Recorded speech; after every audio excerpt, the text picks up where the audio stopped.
Rouble Chaudhary और युग दोनों ही गाड़ी में बैठकर वापस होटल जा रहे थे जहां वो लोग रुके हुए थे। युग गाड़ी ड्राइव करते करते अपने भाई रूबल चौधरी की ओर देखकर बोला, थैंक यू भैया। थैंक यू किस लिए? रूबल चौधरी ने मुस्कुरा कर कहा, आपने मेरा इतना बड़ा काम कर दिया। अरे नहीं छोटे, तू भी ना, तेरे लिए कुछ तो करना एहसान जैसा नहीं होता है। हाँ, तू कहेगा तो मैं जान भी दे दूंगा। अरे नहीं भैया, जान देने की बात नहीं है, ऐसी बातें मत बोला कीजिए। जब से पापा हम दोनों को छोड़ के गए हैं, जब से मम्मी हमारी इतनी सी चोट आने से भी डरती हैं। युग ने उदास होकर कहा। मम्मी प्यार भी तो हमसे बहुत करती है, रूबल चौधरी ने कहा। भैया, हर माँ अपने बच्चे से बहुत प्यार करती है। वैसे कुछ भी कहो, जब अमन ने तुम्हारी और प्राची की शादी वाली बात सुनी तो उसका चेहरा देखने लायक था। हाँ भैया, मैं उसे जलाना या भड़काना नहीं चाहता था। मैं बस इतना चाहता था कि वो समझ जाए कि प्राची उसके पीछे नहीं पड़ी है। प्राची भी अब अपनी जिंदगी में आगे बढ़ने वाली है। ये सब तो ठीक है छोटे, पर ये तो तुम भी जानते हो कि प्राची अभी भी अमन से। ये कहते कहते रूबल चौधरी रुके तो युग प्यार से मुस्कुरा कर बोला, हाँ भैया, मैं जानता हूँ कि प्राची अभी भी अमन से प्यार करती है, पर मुझे पूरा भरोसा है कि मेरी मोहब्बत एक ना एक दिन तो रंग जरूर लाएगी।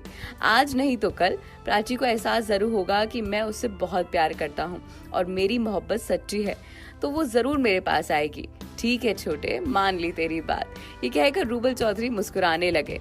युग ने अपने भैया को तो समझा लिया था, पर वो भी जानता था जो भैया ने कहा है वो बिल्कुल सही है। वो जानता था कि प्राची उससे प्यार नहीं करती और वो बहुत कोशिश भी कर रहा था कि एक बार प्राची उसकी सुन ले, उससे मोहब्बत करने लगे। वो हर हाल में प्राची को अपने प्यार का एहसास कराना चाहता था, वो प्यारा और मीठा एहसास जो बिल्कुल पवित्र है। युग की मोहब्बत प्राची के लिए उतनी ही पवित्र थी जितनी प्राची की मोहब्बत अमन के लिए थी। अब आगे क्या होने वाला था ये तो ऊपर वाला ही जानता था। अमन को ऐसे खोया खोया देखकर अमन की बहन रीमा उसके पास आई।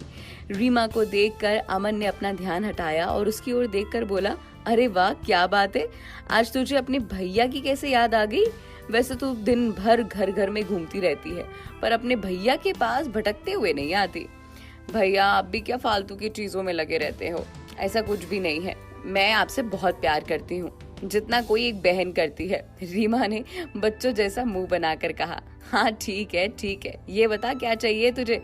New dress, new mobile, new laptop, new computer या शॉपिंग वगैरह? अमन ने रीमा को चिड़चिड़ाते हुए कहा। अरे नहीं भैया, कुछ नहीं चाहिए, मुझे बस आपका थोड़ा सा टाइम चाहिए, अगर आप देना चाहें तो। अमन को ये सुनकर थोड़ी हैरानी हुई। जो कभी अमन के आसपास भटकती भी नहीं थी, उसे अमन का टाइम चाहिए। भले ही वो दोनों एक ही घर में रहते थे, लेकिन रीमा अमन से बहुत कम बोलती थी। वैसे तो ज्यादातर रीमा अपनी पढ़ाई को लेकर कंसल्ट रहती थी और उसी में अपना ध्यान लगाए रहती थी, पर आज ऐसे वो अमन को अचानक उसका कीमती टाइम मांगने के लिए कह रही है। तो अमन ने मुस्कुराकर कहा, बिल्कुल, बैठो ना। अमन ने बेड पर बैठकर रीमा के अमन की ओर देखकर कहा, एक बात पूछूं मैं आपसे? हाँ बोलना। आप इतना परेशान क्यों रहते हैं? ये सुनकर अमन ने बनावटी मुस्कान के साथ हंसते हुए कहा, अरे नहीं, मैं परेशान नहीं रहता हूँ, कितना खुश रहता हूँ, तुझे गलतफहमी हुई है। नहीं भैया, अब खुश नहीं रहते हैं आप, मैं आपको इतने दिनों से नोटिस कर रही हूँ। जो खुशी पहले आपके चेहरे में होती थी वो खुशी अब नहीं मिलती। कहाँ चली गई भैया वो खुशी? आपके चेहरे को और भी सुंदर बना देती थी वो खुशी जो आपकी दादी को भी हंसाने पर मजबूर कर देती थी, वो हंसी जो हम सबको खिलखिलाने पर मजबूर कर देती थी। भैया, कहाँ गई वो हंसी? रीमा ने कहा। अरे नहीं रीमा, क्या बोल रही है तू? कैसी बातें कर रही है तू? मैं तो हंसता रहता हूँ पहले जैसा।